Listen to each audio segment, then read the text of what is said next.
BNP ক্ষমতায় আসলে যত দ্রুত সম্ভব তিস্তা ব্যারেজ মহাপরিকল্পনা বাস্তবায়ন করা হবে বলে জানিয়েছেন বিএনপি চেয়ারম্যান তারেক রহমান।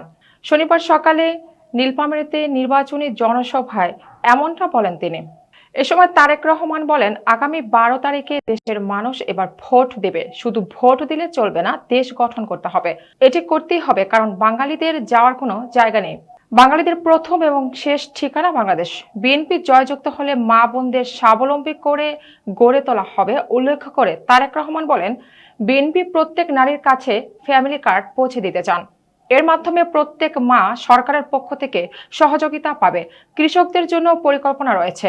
এই এলাকা কৃষি নির্ভর এলাকা। কৃষকরা ভালো থাকলে দেশের মানুষ ভালো থাকবে। তারা যাতে সহজে কৃষিজাত দ্রব্য পেতে পারে, সেজন্য আমরা তাদের কাছে কৃষি কার্ড পৌঁছে দিব। ধর্মগুরুদের নিয়ে তিনি বলেন, মসজিদ, মাদ্রাসার ইমাম, খতিব সহ অন্যান্য ধর্মের যারা ধর্মগুরু আছেন তাদের অনেকেই মানবেতর জীবনযাপন করেন।